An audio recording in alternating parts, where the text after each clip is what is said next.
All right. Well, welcome back, everyone. I hope you all had a good 10-minute stretch break. And we're about ready to get back into our talks. And we're going to start with John Campanelli from the University of Connecticut.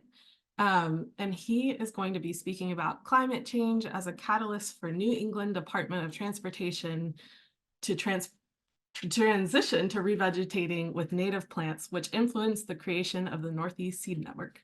So go ahead and share your screen, John, and welcome.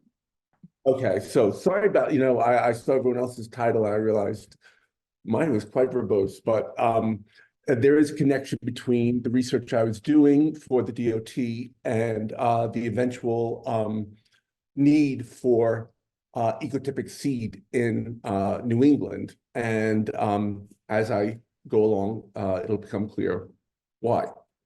So in 2013, my advisors for when I was getting my master's had applied to a New England Transportation Consortium grant. Now, the New England Consortium grant, New England Transportation Consortium is all 6 New England DOTs pool their research dollars and they apply that to research projects collectively since it's the same region. And in this case, the grant was to transition from using turf grass, which was for decades what was used to revegetate roadsides, to using native plants to revegetate. And it was driven by, let me actually move the window is getting in my way. It was driven by to transition to warm season grasses because from presidential executive orders and laws that mandated the use of native plants for government projects because they were more sustainable and they would better adjust to climate change. Oops, let's see here. Why is this not moving? Okay, so I just wanted to quickly talk about the difference between cool season grasses like turf grass and warm season grasses. So cool season grasses are classified as C3 plants because their first carbon in the photosynthesis process has 3 carbon atoms, while warm season grasses have 4, their first product of carbon fixation is a 4 carbon compound, therefore they're called C4 plants. And C4 plants have evolved to thrive at higher temperatures, and as a result, their roots actually run much deeper than C3 plants because if you think about it, they're growing during the seasons that have less water. So their extensive root systems allow them to take up moisture better. And some of the differences between them are when their growth, the temperatures at which their growth begins. For warm season grasses, it's 60 to 65 degrees Fahrenheit. Cool seasons 40 to 45. And they produce warm season grasses produce most of their biomass during from July to September, while cool season grasses do most of their growth in cooler temperatures in the spring and the fall.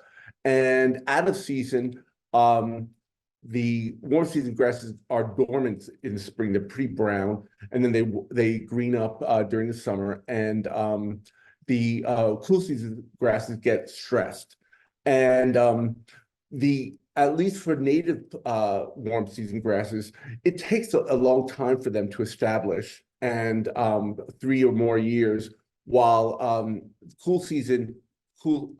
native grasses will produce dense stands in the first year or two. But because of the the warm season grasses tend to have a more erect profile, and they maintain that.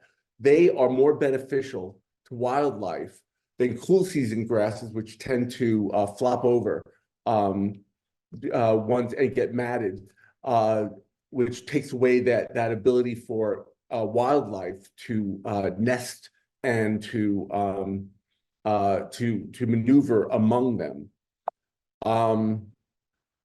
As you can see here, this is a picture of I think it's either panicum or little blue stem, but I took that picture in Iowa at the tall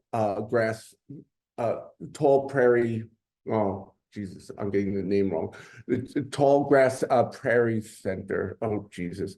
Anyway, so in the Midwest, warm season grasses, native grasses, can grow as deep as 6 feet into the ground because they don't have a lot, they're not very rocky. In New England, they reach more like 4 feet. However, that is much deeper than cool season turf grass, which really only goes about 6 inches. So as you can imagine, native warm season grasses have a lot of provide a lot of ecosystem services because of their deep root systems. And I'll get to that later. So when we were doing our work, we found that actually there were roadsides that actually have an abundance of seed banks for these warm season grasses. And as long as you don't mow them, if you allow them to grow during their growth seasons, they will flourish. So on the left-hand side is purple lovegrass, which tends to grow toward the edge of roadsides because they can take mowing actually quite frequently. And so they actually, you'll see in July and August, these purple clouds on what's called the clear zones of roads, because they can take frequent mowings, and clear zones need to be mowed frequently so that cars can pull off and they don't cause their undercarriages don't catch fire. The other most prominent roadside warm season grass that is present in a lot of New England states, along a lot of New England roads, is little blue stem, as you can see here. And these are considered ecotypic for the region. They've adjusted to the region and so forth. And they're, as I go along, I'll talk about the reduced mowing that goes along as recommended to maintain these communities. And for cool season native grasses, well, actually, carex are both C3 and C4 plants, but they actually can take more moisture than warm season grasses. And poverty oak grass, these are some communities of each of these species that we photographed along roadsides in New England. Again, they happen spontaneously. We didn't have to plant them.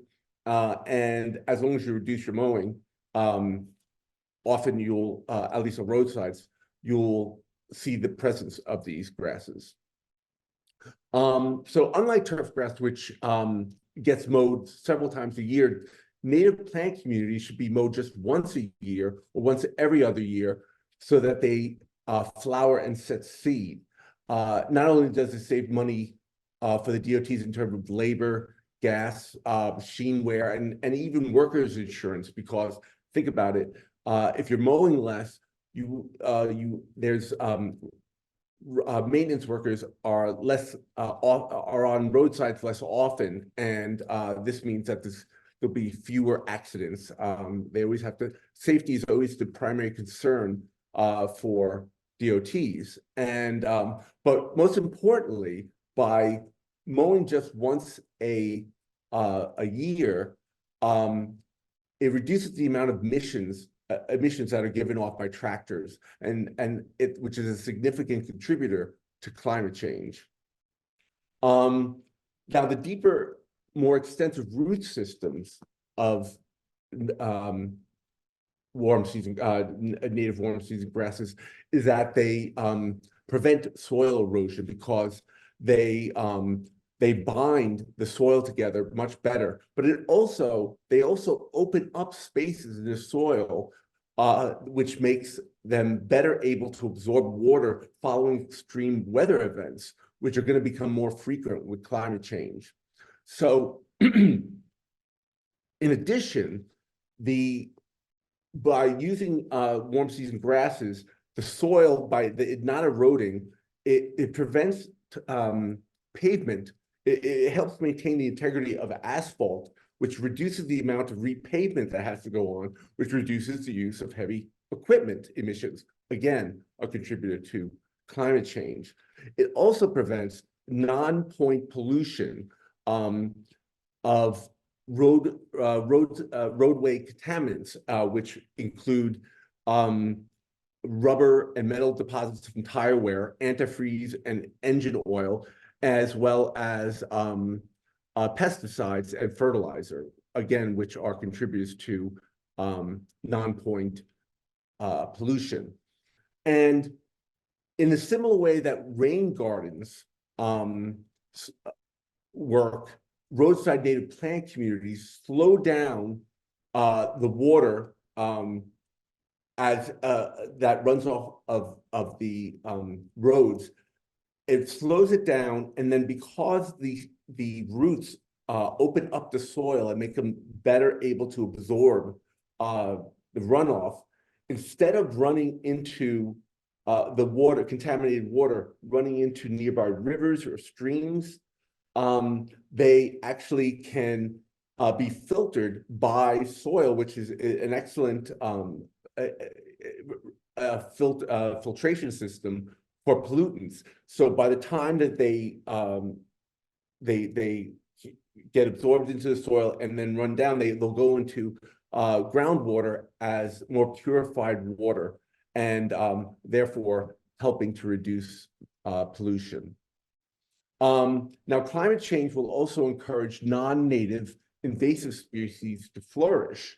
And warm season grasses and other native plants behave as bulwarks against the spread of these species, which historically are spread most readily along and from roadways. Often invasive species were used on roadways specifically because they thought they were going to be beneficial, and but also they tend to some of the plant cuttings from trucks and tractors and so forth get spread on the roadways, and by reducing the amount of invasive species on roadways, by reducing them, that you decrease their spread. One of the other things that helps contribute to by using warm season grasses, there's greater carbon sequestration because their roots are so much deeper. They take more CO2 out of the atmosphere, thus helping to cleanse the atmosphere of what contributes to climate change, CO2. And I'll show you later that some states have actually calculated how they can exploit this carbon sequestration for carbon credits to reduce to contribute to the maintenance of DOT roadsides. In addition, several factors of global changes over the last 120 years have contributed to pollinator decline. So some of the contributors are, one, climate change, which as well as landscape alterations, the way landscapes are used, agricultural intensification, increase in invasive plant species populations, and the exchange between managed non-native and wild pollinators. So honeybees are not native to us, and because they're managed, they tend to develop such pathogens as varroamites, as well as intestinal protozoas like Nosema. I'm probably screwing up these Latin terms, and Cretidia. Excuse me, I'm not pronouncing it correctly. Anyway, but these all impact the pollination services provided by wild pollinators. And by roadside native plant communities help counter these global changes by providing corridors of unfragmented native plant communities for forage and shelter for wild bees like bumblebees, which usually nest in the soil. And a lot of these bees will actually nest beneath warm season grasses because they tend to open up the ground more readily. It's easy for them to penetrate. So that contributes to their population growth. It helps repair the deterioration in plant pollinator network interactions, which results from climate change. It slows the progression of invasive species, and it increases wild bee populations, which possibly slows the spread of pathogens from non-native bees. The research is out on that, but that's what the hypothesis is, that by increasing the wild bee populations, the impact of the pathogens that are passed on from the managed bee populations will decrease. Florida actually did calculated the impact of all these different ecosystem services and how they can rebound to how they can benefit DOTs. And again, they were looking into possibly using these native plant communities, especially warm season grasses, to get carbon credits that can then that they could possibly get tax dollars or use the dollars from the carbon credits to reduce or to contribute to the maintenance of these native plant communities, which are the work that I'm doing with the DOTs has been shown that it's more expensive to establish these native plant communities along roadsides than it is to establish turf grass. So at the end of the 2016 grant, we made some recommendations as to how they can best adjust to these new practices and what they need to look for in the future.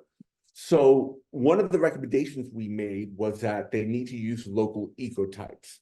And local ecotypes have genetically evolved and adapted over long periods of time to the soil and climate conditions of a particular area. And most native seed used in New England is harvested and grown in Midwestern and Western states, and have adapted to their climatic conditions. So non-local ecotypes can either be weaker or more aggressive than local ecotypes, and they can also lead to a non-synchronicity between flowering and pollinator emergence. There are a lot of species that, because of climate change, they'll flower earlier, and we're not sure if the cycle of pollinator emergence is always dependent upon temperature. So we're not sure that these pollinators, which could emerge from the soil, if there'll be a difference in the timing of each, and therefore we recommend ecotypes. Unfortunately, and I'll show you also one of the other impacts of non-local ecotypes. You'll see on the left the Massachusetts DOT had planted some Panicum virgatum, which was possibly hybridized for a biofuel use, so that it would grow more rapidly. And that they originally had actually planted a biodiverse meadow like mix, but instead it became a monoculture of Panicum virgatum, and it became very aggressive. And it overtook. Now there was research done here at UConn of Panicum virgatum that is the ecotype at the shores of Connecticut are different than the ones that are inland, and they found a genotype that they dubbed snelt ecotype, or southern New England lowland trapaloids that actually grow along roadsides naturally, and actually are shorter in and less aggressive than the other ecotypes. And they've tried to bring that to market for use in along roadsides. Again, it hasn't gotten to volume enough to be used. Anyway, the demand for ecotype seeds led to Dina Brewster, then the head of the Connecticut Northeast Organic Farmers Association, to create the Ecotype Project, which was run by Sephra Alexander. And when Dina left NOFA, she started Eco 59, which is a farmer-led seed collective that she now runs at her organic farm, the Hickories. They introduced me, Sephra Alexander actually introduced me to Eve Allen, who at the time was getting her master's in city planning from MIT. And I just want to show you, this is what her master's thesis analyzed. It analyzed the relationship between stakeholders working with native plants in New England. And so she, sorry, it's in my way. She organized these organizations into, oh, I didn't get that right, sorry. She classified them into end users, producers, and intermediates. And she showed the relationships among using social network analysis to show their proximity. Anyway, because of her interest in how to strengthen the New England production, New England native seed production, ecotypic seed production in New England, we collaborated on a March 2022 virtual workshop with other New England stakeholders, and came up with recommendations, and that eventually led to the creation of New England, the Northeast Seed Network. Eve is now the program director for the coordinator. She is actually the program director for the Northeast bioregion. Okay, thank you. At Ecological Health Network, and she's also involved in the Northeast Seed Network.